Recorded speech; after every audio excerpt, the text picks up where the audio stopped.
WIC program, that the nutrition assistance to women, infants, and children is still flowing. President Trump has proven beyond a shadow of a doubt that if there is any way to fund these programs that are drying up now, that he will do it. If there was any way to fund SNAP during the Democrat shutdown, you can be assured that your commander-in-chief would do it. But we are now reaching a breaking point. Thanks to Democrats voting no on government funding now 14 different times, SNAP benefits for millions of American families are drying up. It's about 1 in 8 people in this country who rely upon this to literally put food on their table. And the blame for this lies 100% with the senators sitting over there on the Democrat Party. They are the ones who have locked arms and decided over and over and over and over, 14 times now, to vote against these services being provided. And now I want you to think about that. You're going to have real people, real families. You're going to have children who will go hungry beginning this weekend when those resources dry up. They rely upon that, and yet the Democrats continue with their political games in Washington while people are sitting around the dinner table without the resources that they need. The administration has done all it can to keep this program afloat, but the limits have been reached here. And what are the Democrats doing today? Where are the Democrats? Are they in the Senate today? No, they're out campaigning. While critical SNAP benefits run dry, the Democrats have skipped town. They've abandoned their post in the Senate, and the reason that's so important and noteworthy for the American people is the Senate is the only place where this can end. The last hope of reopening the government before millions of Americans go hungry. They've abandoned their post. Democrats are now this is the incredible part, they're now trying to somehow blame Republicans for cutting off SNAP when Republicans, remember, are the ones who have voted 14 times for the SNAP benefits to flow. It's the Democrats who voted every single time to turn that off. The same Democrats who've been perfectly fine with defunding SNAP and WIC for over a month now are suddenly claiming to be outraged that Republicans and President Trump can't just wave some magic wand and fix the mess that they themselves have created. If they're suddenly waking up to the pain their reckless decision is causing, then there's one simple way to fix it. They can come back in here and vote to reopen the government. But we don't think they're going to do that. Now, this is what's interesting. The most recent development is that you've got many more people now calling on the Senate Democrats to do the right job. There's a handful of moderates still in the Democrat Party, and they are very upset about that. The tension is rising. You had Senator John Fetterman of Pennsylvania, for example, who just yesterday, I think it was, accused his own party of, quote, playing chicken with the food security of 42 million Americans. He's right. And you've seen now the avalanche of people and organizations and institutions calling on the Democrats to reopen the government and vote for the clean CR. You've got labor unions. You've got the largest airlines in America. You've got independent voters. Working class Americans across the country, they are all pleading with the Democrats to do their job and stop using their hardships, the people's hardships, for the Democrats' political games in Washington. Yesterday, there was a lot said, written about an editorial that was in the Washington Post. I commend it to your reading if you haven't seen that. But it reads in part just one line out of that. I would like to stand up here and read you the whole thing. The Washington Post, as you know, is not generally on my side. They said, quote, Democrats openly acknowledge that they refuse to do this, reopen the government, because it would mean giving up their leverage. If they persist, it will mean families start to go hungry.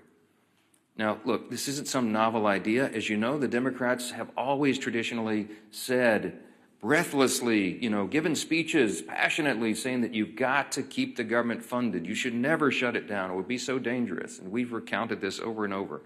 I mean, I literally could be here all day reading the Democrats' own past statements on the perils of shutting down the government, but I'm just going to highlight a couple this morning because they're relevant and timely. I'll begin with Senator Coons. He's the senior Democrat senator from Delaware. In 2013, he said this, quote, our democracy cannot function if the majority party threatens to shut down the government unless it gets its way, unquote. And that was Senator Coons in 2013. And what is he saying now? Earlier this week, he said, quote, frankly, this is our only moment of leverage. Quite a switch. Bernie Sanders has got a lot of airtime here lately, and back in 2018, Senator Bernie Sanders said this, quote, "The truth is that shutting down the government is a serious and dangerous action that we must do everything possible to prevent." That was in 2018. You know what he said this month? Quote, "If we reopen the government, we lose our leverage." Senator Sheldon Whitehouse in 2013, "The shutdown was, quote, entirely unnecessary and has harmed our economy and our reputation in the world. But if we also can't forget, we must never again allow extremist hostage-taking to create this kind of disruption." That was 2013. Just days ago, the senator from Rhode Island said the opposite. It's the only lever we have, meaning the shutdown. What he means is that the pain of the American people is their political lever. I guess he's forgotten his cries of alarm over the extremist hostage-taking. And how about the House? And infamously now, we all know, the Democrat whip, Catherine Clark, the second highest ranking Democrat in the House, said, quote, just last year, she said, "They are taking a non-issue, a false flag, and saying this is the reason we can't proceed. It is a dangerous precedent to be threatening a shutdown." That's what she said in 2024. And what'd she say about a week ago? The opposite, quote, "Of course, there will be families that are going to suffer here, but it's one of the few leverage times we have." Many House members have echoed the same hypocrisy, and I'm not going to waste our time with it this morning, but I do want to leave you with this quote from Chuck Schumer, because he is the actual architect of the shutdown. He is the one that is preventing the Senate Democrats from doing the right thing. In March of this year, as you know, he voted on the same CR to avert a shutdown. And he said then, quote, in his speech on the Senate floor and in a bunch of interviews, this is what he said on the Senate floor, quote, "The CR was certainly bad, but a shutdown would be 15 or 20 times worse. It was a vote of principle." And today, Chuck Schumer, entirely void of principle by his own estimation, said, quote, "Every day gets better for his party." Tell that to the millions of American families facing a hunger crisis now as a direct result of his failed leadership and shenanigans. Those Democrats have all collectively voted 14 times over the last several weeks to reject the clean continuing resolution to fund the government, and they've made it abundantly clear they're going to continue to do that, to hold the American people hostage, so long as it serves their political interest to look tough to the leftist radicals in their base. Republicans have done our part to end the government, the Democrat shutdown, and now it's time for Democrats to do theirs. The path forward is simple. Please, every American who is concerned about this, every American that is feeling the harm, you should call the Senate Democrats and tell them to stop the nonsense. Echo the voices of the unions, of the airlines, of hardworking people everywhere, and tell them to stop doing this and open the government. We have to do that. 42 million Americans are set to miss meals starting tomorrow, and this should be the easiest vote they've ever taken in their lives. I don't want to belabor this point any longer, because I'm delighted to introduce you to our guest for the daily press conference here. Everybody knows Brooke Rollins, the incomparable, as I call her, the incomparable Brooke Rollins. She leads the U.S. Department of Agriculture. And, of course, her department operates and oversees SNAP benefits to all these tens of millions of Americans. We're fortunate to have her here today. She's going to talk about the devastating effects of the Democrats' decisions on all this. And I'm delighted to give her the podium now. Brooke, so thanks so much for being here, Madam Secretary. Thank you, Mike, Mr. Speaker. Really great to be here with everyone. I was reminded I was in the Speaker's backyard in Louisiana over the weekend and on Friday, and we went to a restaurant there, and our waiter by the name of Joe was wonderful.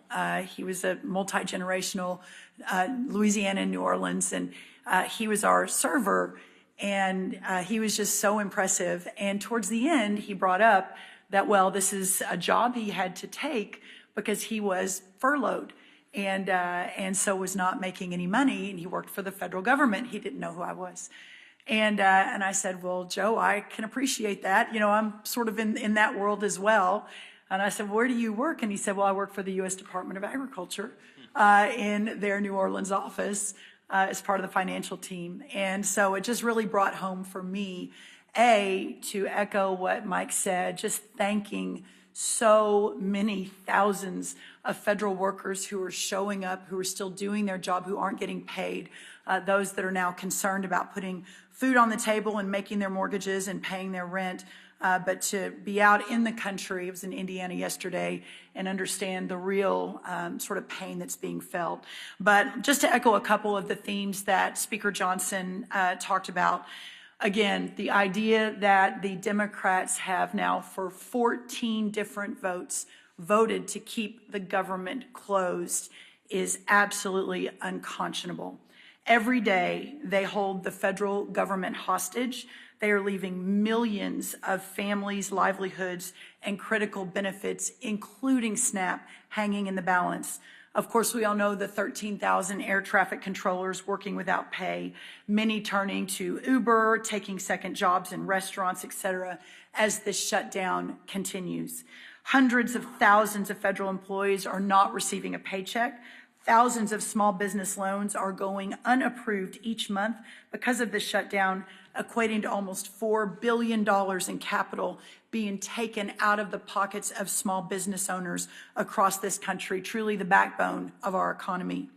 It is a fact that Democrats shut down the government over free health care for illegal aliens and their $1.5 trillion partisan wish list. Democrats need to stop playing politics with the livelihoods of hardworking Americans and open the government now by voting for the clean resolution. We are here today because SNAP benefits run dry tomorrow. So the truth has finally revealed itself, hasn't it?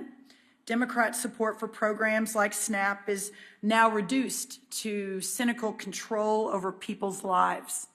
This last month has shown that the party who constantly says it puts people over politics does the complete opposite. Millions of Americans, as of tomorrow, will no longer receive SNAP and potentially WIC or even a paycheck.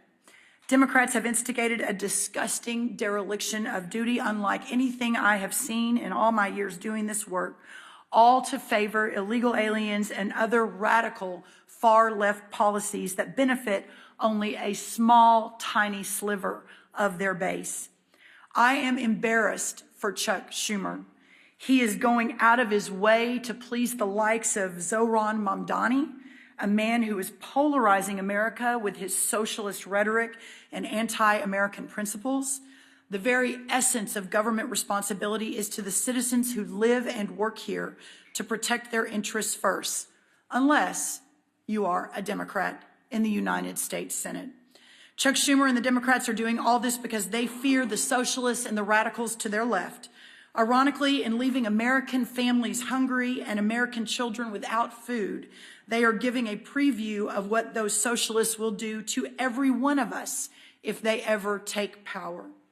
What you're really seeing here is the end of the Democrats as a responsible party of government, a party that ends governance, a party that ignores Americans, a party that cannot master the most basic principles and processes of government, is a party that cannot be trusted with the reins of power.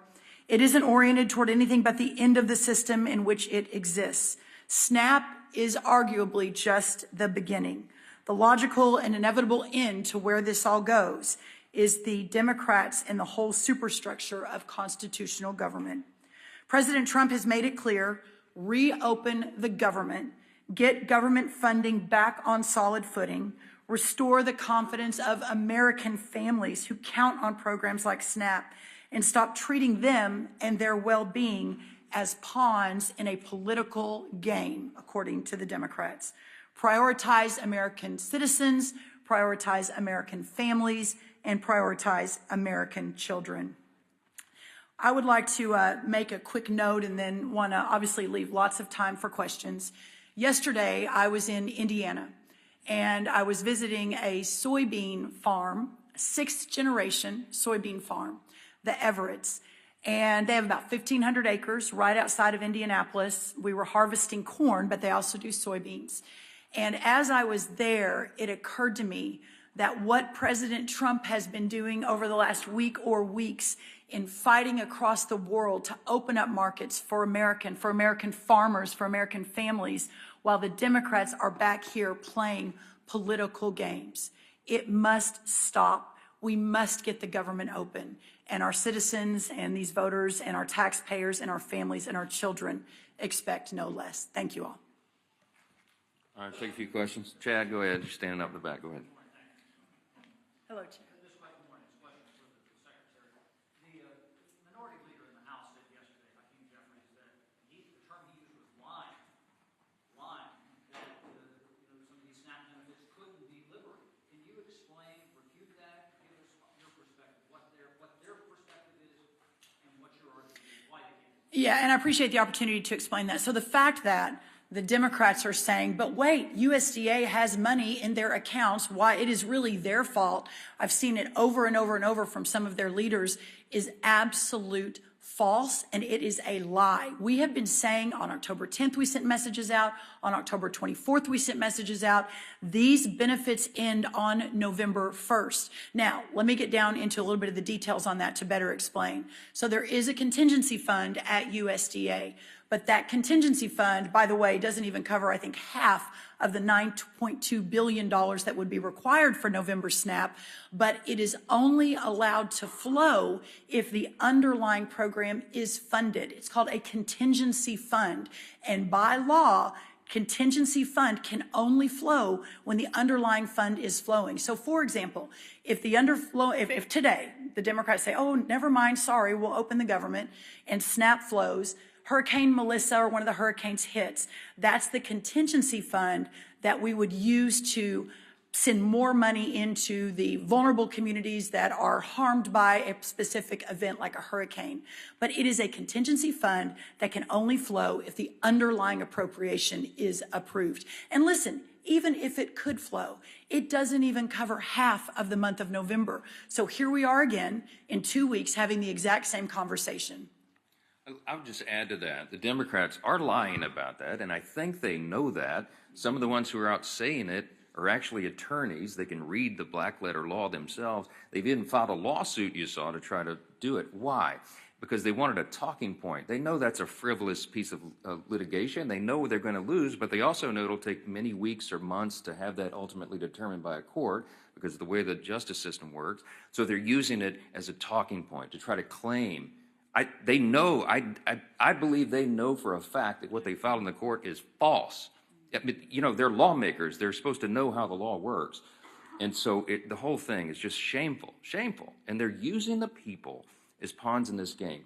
That underlying fund that the Secretary just addressed was unfunded by the Democrats themselves when they voted against the CR. The CR would have kept all this funded, and they chose not to do it. Not once, not twice. 13 times in the Senate, once in the House, 14 overall. Yes, sir. I'm sure you saw President Trump's tweet last night suggesting that it's time for Senate Republicans to blow up the filibuster in order to get the continuing resolution passed.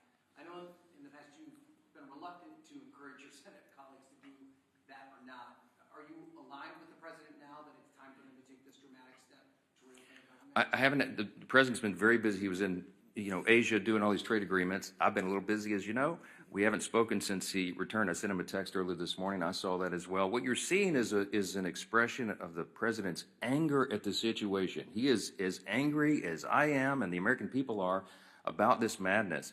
And he just desperately wants the government to be reopened so that all these resources can flow to the people who need it so much. Look, I'll just say this in general. As I've said many times about the filibuster, it's not my call. I don't have a say in this. It's a Senate chamber issue. We don't have that in the House, as you know.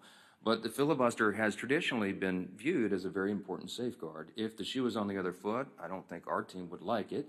The Democrats, look, they've said what they would do. They would pack the Supreme Court. They would make Puerto Rico and D.C. states. They would ban firearms.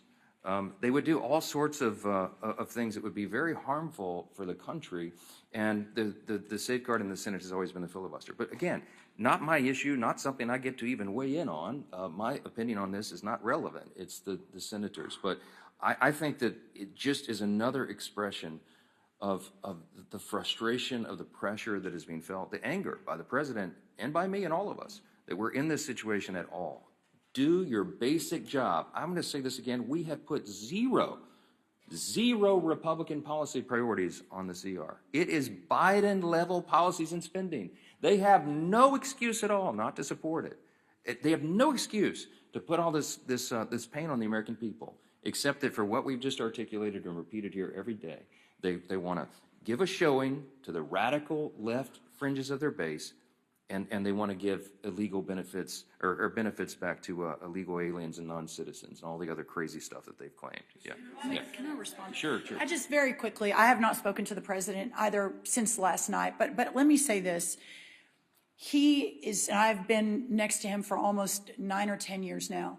He is so resolutely focused on delivering for the American people all day, every day, 7 days a week, 20 hours a day.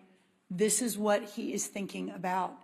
And as the world's greatest deal maker, from his perspective, the way he thinks out of the box as a businessman is how do we end this nonsense, and how do we again open the government, and how do we support these families that need support?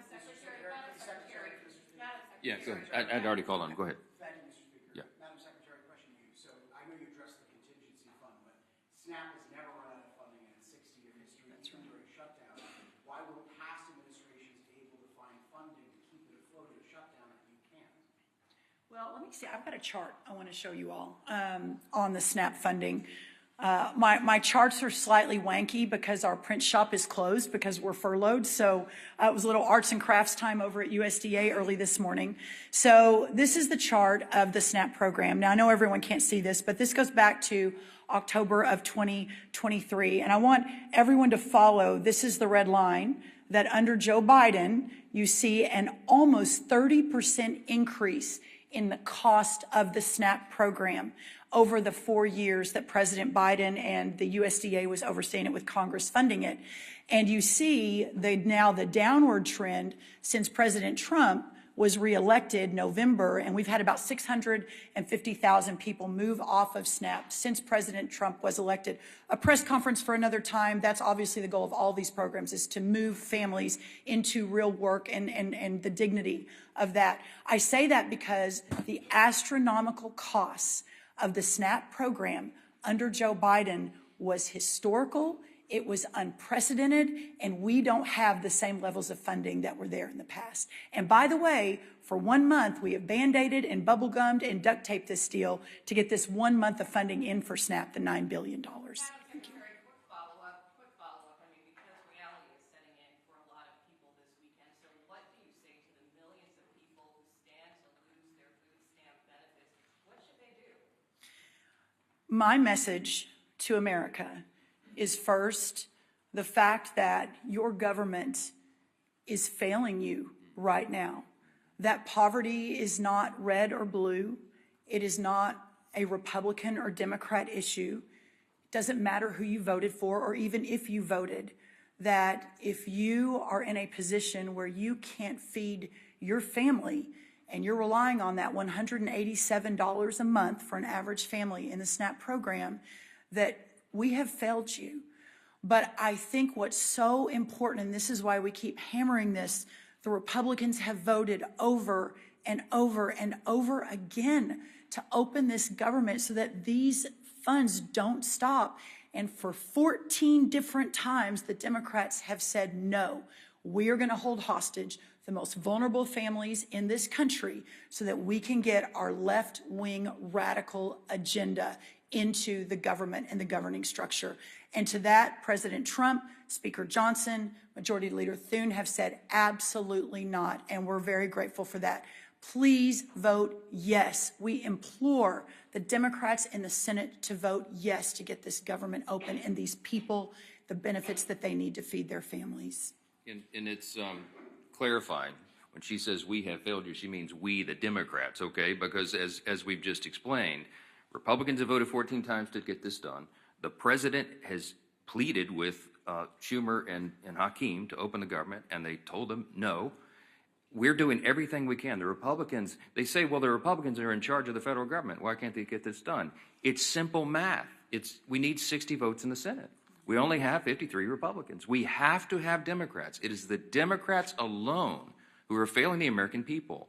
And this administration, every cabinet secretary, it's not just Secretary Rollins, every cabinet secretary is bending over backwards to make sure that the American people are served and they get what they need. But we are not magicians. We cannot wave a magic wand. The funds have run out because the Democrats are playing games. And that's why we've been here every day this month pleading with them to do the right thing. And they do not care. They have shown how callous they are. They do not care that people are suffering. And that's who's failed them. It's not the government overall. It's the Democrats who are holding up the government for working for the people. It's a very important thing. Jay, go ahead. Undoubtedly, you've seen some of the modest progress in the Senate as these people are talking about spending, 26 spending. Number one, I want to get your sense for where things are, your reaction to that. And would you bring the House back if they got some sort of agreement on a number of spending bills? Yeah, look, the whole point of this is a very important reminder. The reason we're in this mess is because they voted against the clean CR. What was the point of the CR? The CR was merely to buy us 7 additional weeks to finish the funding of the government, the appropriations process. We were working on that in bipartisan fashion and bicameral fashion. As you know, we had a conference committee set to go on 3 appropriations bills that had passed out of the House. They didn't match the Senate exactly. They were going to work through that. That's the process. And our appropriators, the members of Congress who work on all this funding every day, are raring to go. In both parties, in both chambers, they want to get back to that work, and that is the whole point.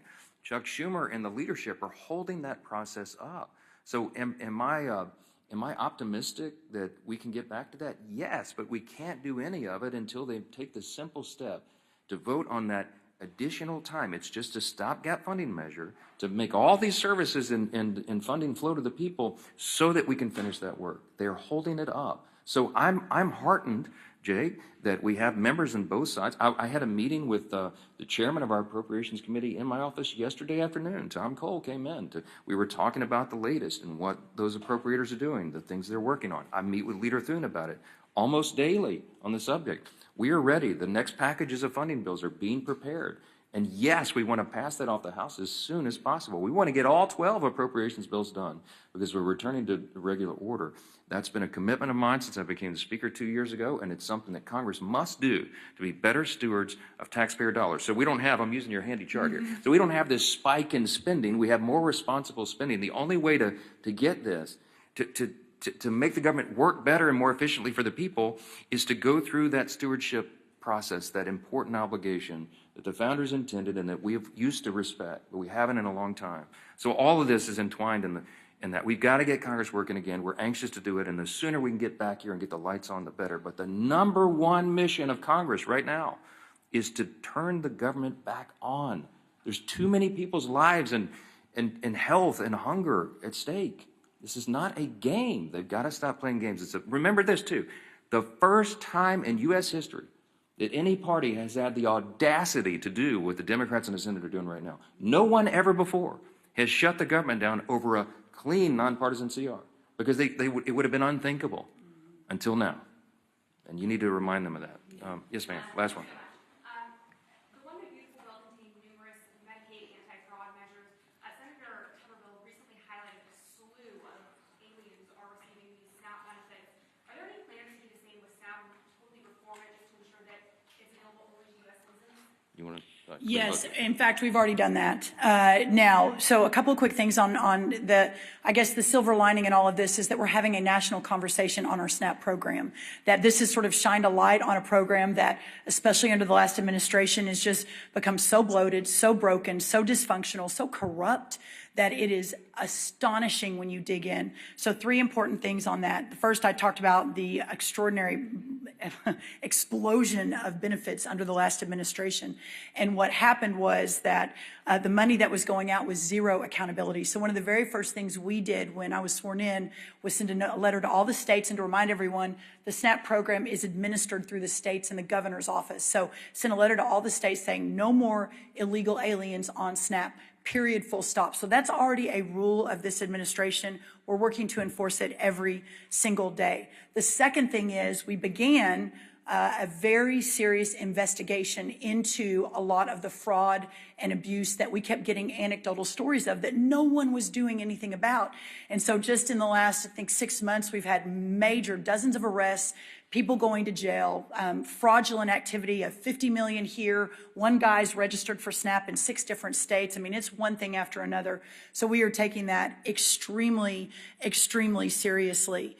And we'll continue to do so. And then the third thing on this is that for the first time ever, we, the USDA, has asked the states for their data so that we can ensure that taxpayer dollars are being spent appropriately. Not surprisingly, all of the red states said, yes, please help us with this. We want to do the right thing. We want to make sure there's not all this corruption and fraud. By the way, 2 blue state-led governors also leaned in, Colorado and North Carolina, alongside every one of the red governors.